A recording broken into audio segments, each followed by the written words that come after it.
is everyone, welcome back to another Gunpla review, and I asked you guys on Instagram which one of these would you like to see first? The 1/100 Barbatos Lupus Rex or the high-grade Reginlaze Julia, and you guys chose the Julia, so here we go. First off, there's the front of the box, and these mobile suits are definitely getting further and further away from your typical Gundam mecha.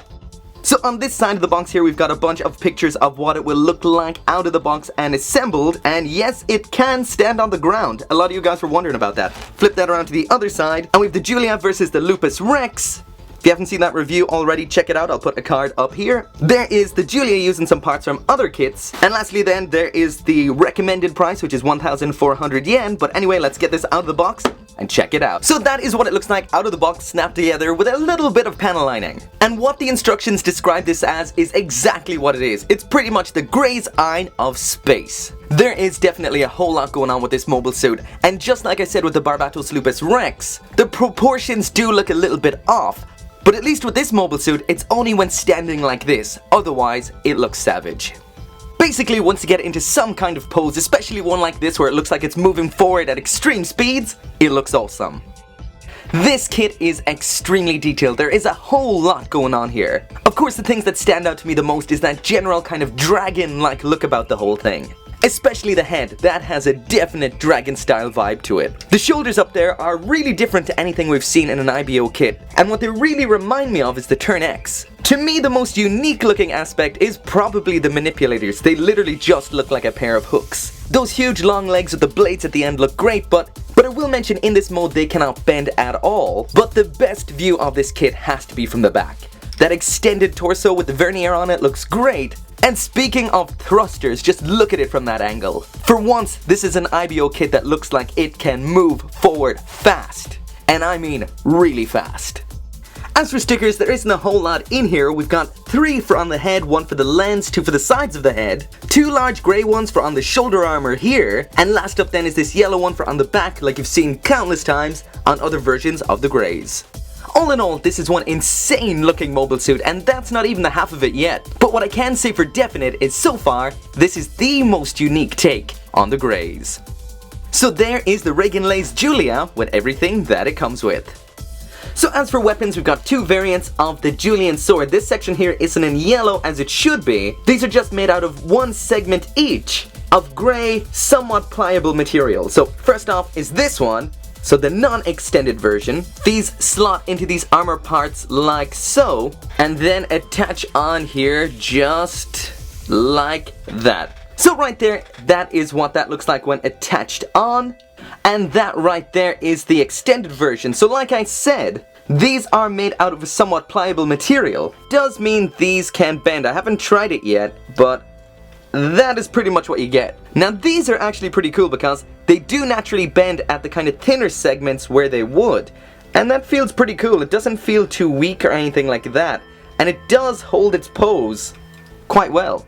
How well this will stand up against constant abuse, well, that I don't know. But I have to say so far this loosens up quite nicely. Nothing feels like it's being strained. These sections become nice and loose, and all in all, I guess the worst that will probably happen over time is it may lose its ability to hold the pose you put it in. But all in all, I have to say I'm impressed by this. This is not what I expected. I expected a kind of soft rubber, but this is quite hard. Just the parts you bend tend to soften up a little bit, but yeah, that's cool. Also in here is a stand, before I forget to mention that. A little bit hard to see against the dark background, but one thing I have to complain about is this. They use the green plastic that's the same as the armor to extend this black base. And that just looks really odd. It's black, black, green, black again. And it's a little bit distracting because it's the same as the rest of the model kit, so they probably should have gone with, if they're going to reuse a color that's on the kit, they really probably should have went with grey, not green.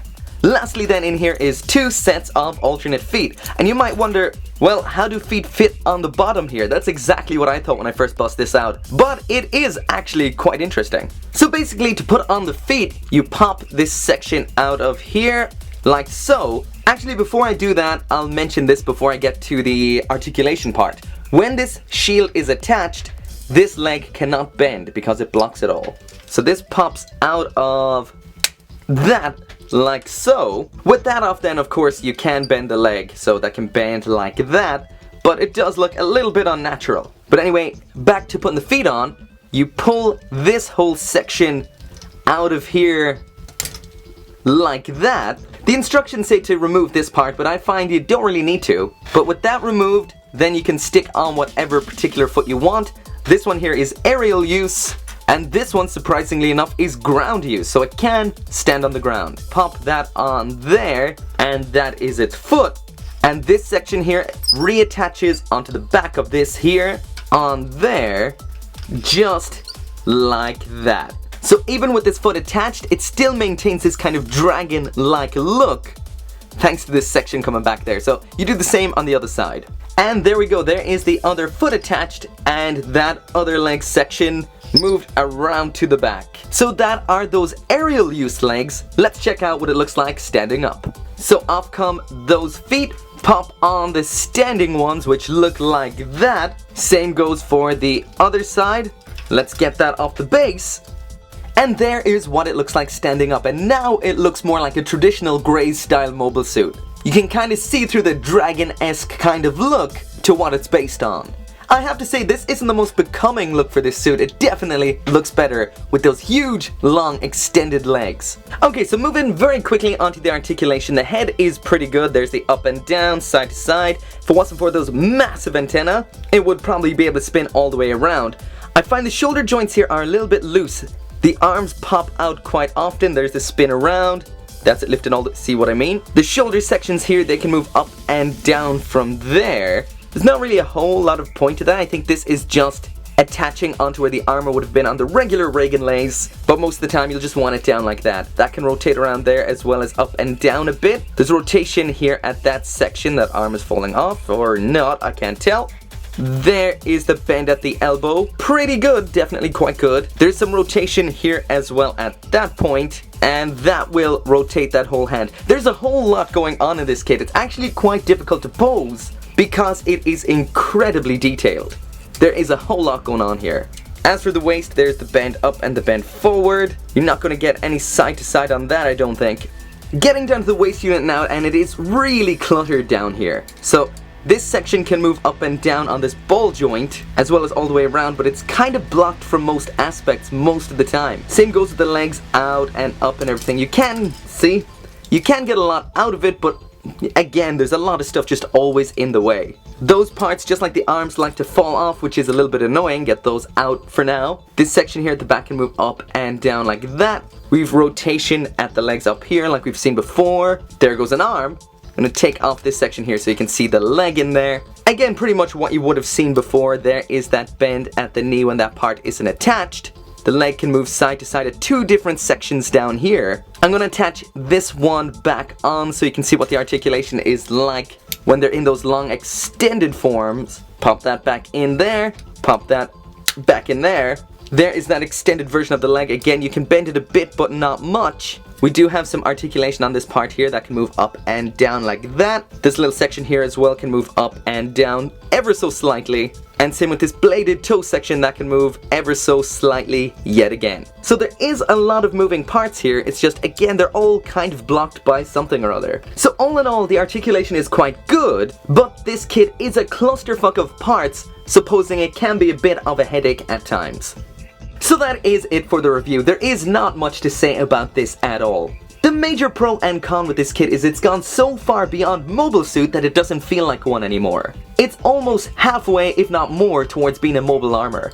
And what I mean by that is, if you're looking for your typical mobile suit, this won't be for you. If you're looking for something completely different, then yes, it is. For the most part, it's an amazing kit, completely awesome. Some parts do get in the way at times. The side skirts and the arms like to fall off occasionally, which can get a little bit irritating, but besides all that, and taking into consideration just how detailed this overall thing is, I think a complaint like that isn't really justified. On the whole, it's a really awesome, unique kit. It has gone to an insanity level much, much higher than that of the Grey Zine. As high-grade gunpla kits go, this thing is like nothing else, so I will reiterate, if you want a typical mobile suit, this is definitely not for you. If you want something completely different, then this right here is what you're after.